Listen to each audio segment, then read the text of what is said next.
नमस्कार, न्यूज 24 देख रहे हैं आप और आपके साथ मैं हूं सऊद मोहम्मद खालिद। रात के 9 बज चुके हैं। न्यूज 24 पर वक्त हो गया है नॉन स्टॉप एट 9 का। सबसे पहले बात राष्ट्रीय जनता दल के 25वीं पुण्यतिथि। दरअसल राष्ट्रीय जनता दल के अध्यक्ष लालू यादव ने लंबे अरसे के बाद आज अपनी पार्टी के कार्यकर्ताओं को संबोधित किया और पार्टी के 25वें स्थापना दिवस पर एक लाइव वीडियो संदेश में लालू यादव ने जल्द ही पटना लौटने का भी भरोसा दिया। लालू ने पार्टी कार्यकर्ताओं से कहा कि वो अपना धैर्य बनाए रखें। हम आएंगे बहुत जल्दी पटना ही नहीं, पूरे बिहार के हर जिला में हम अपने उपस्थिति को दर्ज कराएंगे। हम आएंगे और आप लोग धैर्य को रखिए, धैर्य टूटने नहीं पावे। राष्ट्रीय जनता दल के 25वें स्थापना दिवस के मौके पर लालू यादव पटना भले ही न पहुंच पाए, लेकिन कार्यकर्ताओं में जोश भरने की कोशिश में कोई कोर कसर बाकी नहीं रखी। लालू यादव ने अपनी बेटी मीसा भारती के घर से वर्चुअल तरीके से पार्टी के रजत जयंती समारोह का उद्घाटन किया और अपने बेटों की भी जमकर तारीफ की। और इतना कम उम्र में तेजस्वी यादव बिहार जैसे राज्य में नैया को पार लगाना, इतना सीट ग्रहण करना, जितना दौरा करना, हमको उम्मीद नहीं था पहले। लेकिन लोगों के आशीर्वाद से आगे बढ़ रहे हैं और पार्टी के हर कार्यकर्ता, हर नेता स्वीकार किए हैं तेजस्वी यादव को आगे बढ़ा। लालू यादव ने अपने राजनीतिक विरोधियों को चेताते हुए दावा किया कि लोगों की मुश्किलों का हल सिर्फ और सिर्फ आरजेडी ही कर सकती है। ये गई दल है राष्ट्रीय जनता दल, जो इससे हम तमाम समस्या का निजात पाएंगे। लेकिन बिहार में कोई ऐसा दिन नहीं यहाँ 4-5 अलग अलग जगहों पर खून नहीं होता हो। इतना ही लोग झूठ बोलता है और अपने को कमजोरी दिखाता है। हम लोग बोलते थे देहात में, मुंह मोटा ही है तो लोढ़ा ही है। लालू यादव ने महंगाई और सांप्रदायिकता को हथियार बनाकर केंद्र सरकार और बीजेपी की विचारधारा पर हमला बोला तो लगे हाथ कार्यकर्ताओं को यकीन भी दिलाया कि वो आखिरी सांस तक संघर्षों से पीछे नहीं हटेंगे। तो है, लेकिन उससे बढ़ करके ये महंगाई, बेरोजगारी लोगों का कमर तोड़ दिया है। रेल को निजीकरण में, जहाज को, सबको आने पौने भाग में, गाँव में हटाया जा रहा है। ये देश के लिए अच्छा नहीं है। इतनी गरीबी, इतनी महंगाई, इतना अगर पेट्रोल का दाम, डीजल का बढ़ता हम लोग के सरकार में तो चलना हम लोग दोहर कर देते। आरजेडी के स्थापना दिवस पर पार्टी को रामविलास पासवान की याद आई। लालू के साथ उनके बेटे और बिहार के पूर्व डिप्टी सीएम तेजस्वी यादव ने भी पासवान को श्रद्धांजलि दी। तेजस्वी ने दावा किया कि बिहार में जल्द ही उनकी सरकार बनने वाली है। असली विकास था सामाजिक न्याय। सदियां लग जाती हैं, वर्षों लग जाते हैं, लेकिन जब लालू जी का सत्ता जब कमान मिली 1990 में, वो दौर का मांग था सामाजिक न्याय का और लालू जी ने कुछ चंद दिनों के बाद सामाजिक न्याय, भेदभाव मिटाने का काम किया, एक ही घाट पे सबको पानी पिलाने का काम। नीतीश कुमार जी ने मोतियाबिंद छोटा सा मामूली सा ऑपरेशन था, उसके लिए दिल्ली क्यों गए भाई? क्या बिहार के डॉक्टर काबिल नहीं थे? बिहार के काबिल नहीं थे? आपके बिहार के सरकार इतना क्यों? लेकिन हम लोग ऐसे ओछी राजनीति नहीं कर सकते। हमारी तो शुभकामना है कि अच्छे से नीतीश कुमार जी को दिखे, हरा भरा दिखे, बातों पे ध्यान नहीं देना, अफवाहों पे ध्यान नहीं देना और जनता का सरकार बनेगा। चिंता मत कीजिए, गरीब का सरकार बनेगा। स्थापना दिवस के मौके पर आरजेडी कार्यालय पोस्टर बैनर से पटा था, तो वहीं जेडीयू एमएलसी नीरज कुमार का आवाज भी आरजेडी के पोस्टर से पटा नजर आया। नीरज कुमार ने इन पोस्टरों के जरिए 25 सालों के आरजेडी काल पर 25 सवाल दागे। लालू यादव की आज पहली पेशी है वर्चुअल के माध्यम से। तेजस्वी यादव लालूवाद को विचारधारा मानते हैं, तो हमने दिखाया है कि उनके जो आपराधिक कारनामे हैं, इसके अलावा जेल यात्रा, रोल मॉडल 1 लालू यादव, पंच का चुनाव नहीं लड़ सकते। रोल मॉडल 2 सृजन घोटाला के सृजनकर्ता तत्कालीन मुख्यमंत्री राबड़ी देवी 2003 का ये पत्र भी सरकार संलेख भी हमने उद्धृत किया है। रोल मॉडल 3 29 साल की उम्र में तेजस्वी यादव 52 संपत्ति के मालिक, IRCTC घोटाले में करे हाजिर है हुजूर, तारिक मुजरिम के पुत्र हाजिर हो, जज कहते हैं। और संवैधानिक अराजकता का निकृष्ट उदाहरण तत्कालीन मुख्यमंत्री का बयान, महामहिम का पैर तोड़ डालेंगे। यही लालूवाद है। तो हम तो सवाल पूछेंगे कि क्या यही लालूवाद है? यही बिहार की जनता को चाहिए और लालू जी को आज इन सवालों का जवाब देना चाहिए। इसके बीच में नीरज कुमार ने ये सवाल किए हैं, 25 सवाल हैं आरजेडी के 25वें स्थापना दिवस को लेकर। और आप देखिए कि इन कार्टूनों के माध्यम से किस तरीके से नीरज कुमार ने आरजेडी पर हमला बोला है। करण सनी के साथ अमिताभ ओझा, पटना न्यूज़ 24। अगली खबर भी बिहार से। दरअसल रामविलास पासवान की पहली पुण्यतिथि पर एलजेपी सांसद चिराग पासवान ने हाजीपुर की मिट्टी को नमन कर आशीर्वाद यात्रा शुरू कर दी। एलजेपी पर दावेदारी को लेकर के चाचा भतीजे की सियासी जंग में इसे भतीजे का शक्ति प्रदर्शन माना जा रहा है। लोक जनशक्ति पार्टी किसकी है? रामविलास पासवान की सियासी विरासत का हकदार कौन है? संसद से चुनाव आयोग की चौखट तक अपने चाचा की बगावत से मुश्किल में पड़े चिराग पासवान ने अब इस सवाल को जनता की अदालत में उछालने का फैसला कर लिया है। चिराग पासवान ने इसी के तहत हाजीपुर से अपनी आशीर्वाद यात्रा शुरू कर दी है। सैकड़ों गाड़ियों के काफिले के साथ चिराग का कारवां जैसे जैसे पटना से हाजीपुर की तरफ बढ़ा, चिराग समर्थकों की नारेबाजी भी बढ़ती चली गई। कार की छत पर बैठे चिराग का उत्साह भी 2 गुना हो गया। इससे पहले पटना की सड़कों पर सैकड़ों की तादाद में उतरे चिराग समर्थकों ने 2 टूक कहा कि एलजेपी पर सिर्फ और सिर्फ चिराग पासवान का ही हक है। लोजपा में वर्चस्व की लड़ाई सड़क पर पहुंच गई है और इसी कंट्रोवर्सी के बीच चिराग पासवान अपने आशीर्वाद यात्रा के लिए पटना पहुंच चुके हैं। हजारों की संख्या में जो कार्यकर्ता है वह चिराग पासवान का स्वागत कर रहा है। सबसे बड़ी बात है कि ढोल नगाड़े के साथ चिराग पासवान का स्वागत हो रहा है। सबसे बड़ी बात है कि आज स्वर्गीय रामविलास पासवान की जयंती है और एक तरफ पशुपति पारस पार्टी कार्यालय में उनकी जयंती मना रहे हैं, तो दूसरी तरफ चिराग पासवान आशीर्वाद यात्रा पर निकल चुके हैं। हमारे साथ कई कार्यकर्ता हैं, एक एक करके हम जानेंगे कि आखिर पार्टी का वर्चस्व किसके हाथों में है। ये बताइए, पार्टी किसके हाथों में है? पार्टी तो चिराग जी की है और चिराग जी की रहेगी। पार्टी किसके हाथों में? चिराग पासवान जी के हैं।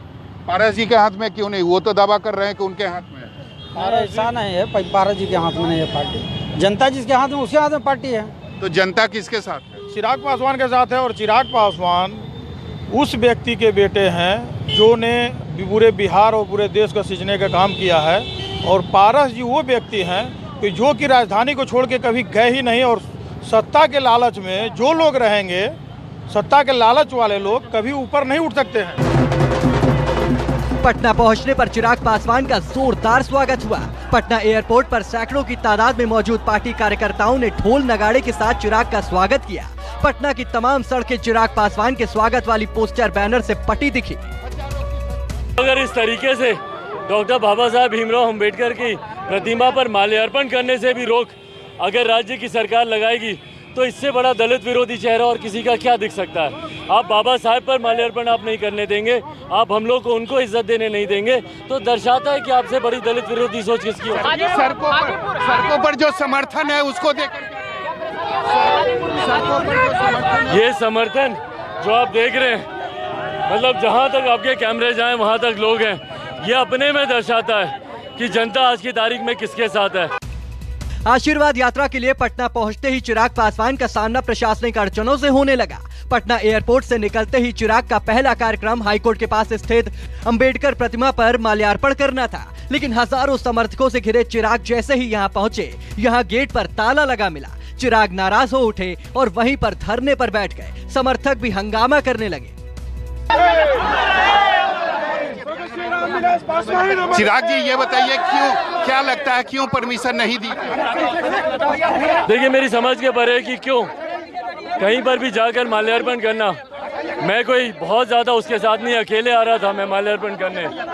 ऐसे में इस तरीके से रोकना मेरी समझ के परे। आगे हाजीपुर में भी कहा जा रहा है कि मेरे कार्यक्रम को सभा नहीं को परमिशन नहीं दी जा रही है। बट बहरहाल आप कितना भी रोक लें, आप मुझे दर्शन करने से, माल्यार्पण करने से आप रोक लेंगे, पर इनके सिद्धांतों पर चलने से, इनके विचारों को अपनाने से तो कोई नहीं रोक सकता। चिराग पासवान ने आशीर्वाद यात्रा की शुरुआत से पहले दिल्ली में अपनी मां और परिवार के सदस्यों के साथ पिता रामविलास पासवान की जयंती पर पासवान नाम की पुस्तक का विमोचन किया। इस दौरान मीडिया से बातचीत करते हुए चिराग अपने पिता को याद करते हुए भावुक हो गए। आज ये वही दिन है जब मैं चाहता था कि पूरा परिवार एक साथ रहे और साथ बैठकर हम लोग अपने दुख को साझा करें, पर अब नहीं पॉसिबल है।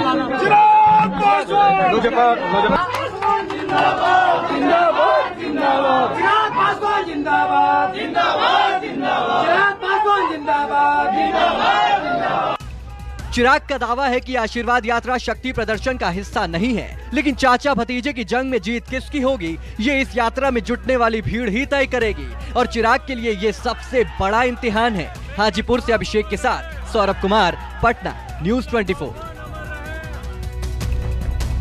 और अब खबर महाराष्ट्र से, जहां पर महाराष्ट्र विधानसभा में स्पीकर के केबिन में हंगामा करने के आरोप में 12 बीजेपी के विधायकों को 1 साल के लिए निलंबित कर दिया गया। बीजेपी का आरोप है कि उनके विधायकों को यह सजा ओबीसी आरक्षण की मांग उठाने को लेकर के मिली है और महाविकास अघाड़ी सरकार विपक्ष की आवाज दबाना चाहती है। ओबीसी आरक्षण पर प्रस्ताव पेश होते ही महाराष्ट्र विधानसभा में हंगामा मच गया। बीजेपी विधायक स्पीकर के वेल के करीब आ गए। शोर शराबे के बीच स्पीकर ने 10 मिनट के लिए सदन को स्थगित कर दिया। कलम 28 पोटकलम 2 अन्वये महाराष्ट्र राज्य मानवी हक्क आयोग यांचा महाराष्ट्र विधानसभा के 2 दिन के मॉनसून सत्र का आगाज हंगामेदार रहा। सत्र शुरू होने के पहले बीजेपी विधायकों ने विधानसभा की सीढ़ियों पर चढ़कर हंगामा किया। सदन की कार्यवाही शुरू होने पर विधायकों ने फिर से हंगामा शुरू कर दिया। शिवसेना, एनसीपी और कांग्रेस के गठबंधन वाली महाविकास अघाड़ी सरकार के वरिष्ठ मंत्री छगन भुजबल ने सदन में ओबीसी आरक्षण पर प्रस्ताव लाया और अपनी बात रखनी चाहिए, लेकिन विपक्ष के नेता फडणवीस बोलने लगे। इसी बीच बीजेपी विधायक शोर मचाने लगे। कार्यवाहक स्पीकर भास्कर जाधव के मुताबिक जब वो अपनी केबिन में पहुंचे तो बीजेपी विधायकों ने उन्हें गंदी गंदी गालियां दी और उन्हें मारने को दौड़े। और भारतीय जनता पार्टी के लोग, आमदार लोग अस्वस्थ हो गए और उन्होंने आज जो महाराष्ट्र की संस्कृति है, महाराष्ट्र के संस्कार है, महाराष्ट्र की एक परंपरा है, उसको कालीमा लगाने का काम किया। वो वहां तक रुके नहीं। उसके बाद में मैंने 10 मिनट के लिए सभागृह एडजर्न किया और मैं अध्यक्ष के चेंबर में आया। जब भी खुद विरोधी पक्ष नेता देवेंद्र फडणवीस, भारतीय जनता पार्टी के राज्य के अध्यक्ष चंद्रकांत दादा पाटिल, उनके सभी वरिष्ठ नेता और जो जूनियर आमदार हैं वो सब अध्यक्ष के चेंबर में आए और उन्होंने मुझे बहुत मेरी माँ बहन से गाली गलौज किया और मुझे मारने का बहुत उन्होंने प्रयास किया। हंगामे के बाद संसदीय कार्य मंत्री अनिल परब ने विधानसभा में प्रस्ताव लाकर विधायक आशीष शेलार समेत बीजेपी के 12 विधायकों को 1 साल के लिए निलंबित कर दिया। एकेडमिक चर्चा में मैंने कोई बात कही, भुजबल साहब ने कोई बात कही, उन्होंने कैसे गलत बात कही ये मैं बताना चाहता था। एकेडमिक चर्चा थी, मैं तो सुप्रीम कोर्ट का निर्णय पढ़ के दिखा रहा था, मैं कोई अपनी कपोल कल्पित बातें नहीं कह रहा था। हमारी आवाज़ को दबाने की कोशिश की जा रही है। ये जो एक्सपेंशन है ये पार्ट ऑफ कॉन्स्पिरेसी है। वो डिसाइड किया था उन्होंने पहले ही, क्योंकि उनका कुछ कल का एजेंडा कुछ अलग हो सकता है, इसलिए हमारा संख्या बल कम करने की ये जानबूझकर की गई कोशिश है। ओबीसी का विषय चल रहा था, आदरणीय ज्येष्ठ मंत्री भुजबल साहब उसका ठहराव रख रहे थे। उस ठहराव में जनता की और सभागृहों की दिशा भूल हो रही, ऐसा हमारे विरोधी पक्ष नेता को लगा। विरोधी पक्ष नेता ने हरकत का मुद्दा लेते हुए खड़े हुए कि मेरे को बोलना है, लेकिन पीठासीन जो अध्यक्ष थे उन्होंने बोलने के लिए बिल्कुल संधि दी नहीं। हम कुछ लोग ऊपर गए उनके पास, उनको विनंती कर रहे कि विरोधी पक्ष नेता 10 मिनट से खड़े हैं, आप उनको 2 मिनट सुन लीजिए, 2 मिनट उनको संधि दीजिए बोलने की।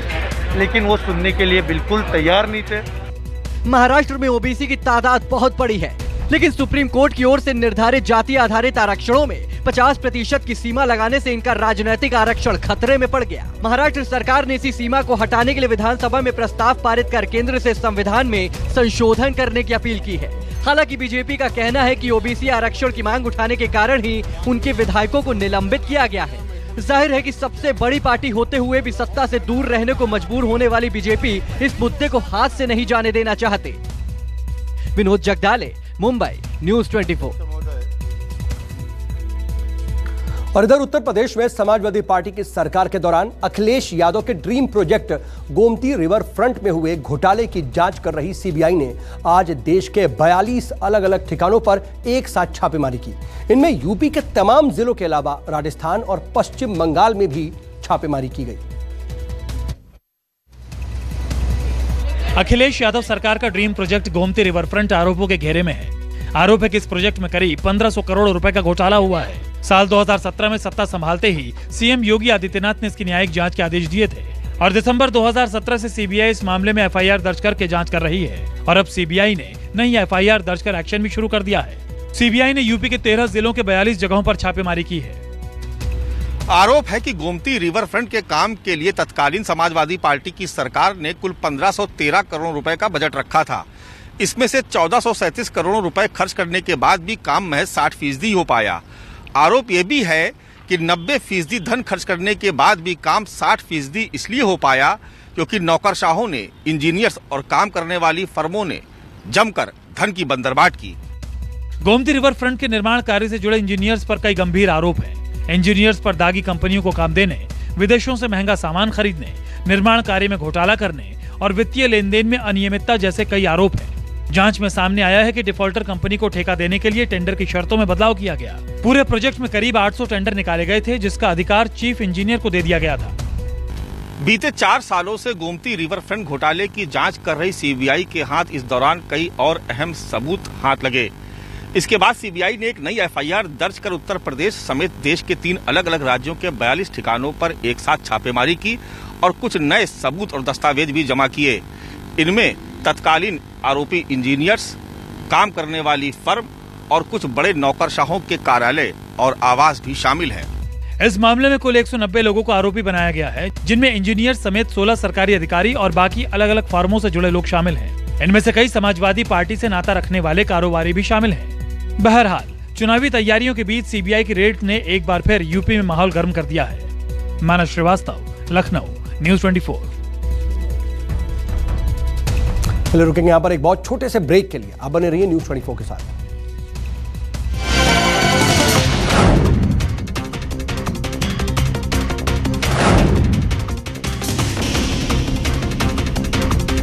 नमस्कार, मैं हूं मानक गुप्ता।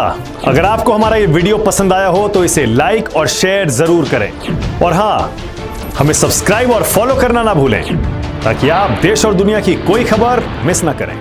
चाहे कोई ब्रेकिंग न्यूज हो या कोरोना वायरस से जुड़ी कोई भी अपडेट, पॉलिटिक्स हो या आपकी जेब से जुड़ी कोई खबर, इलेक्शन की कोई न्यूज हो, कोई कंट्रोवर्सी हो या फिर कोई वायरल वीडियो, सब कुछ मिलेगा न्यूज़ 24 पर। तो जुड़े रहिए हमारे साथ और देखते रहिए न्यूज़ 24।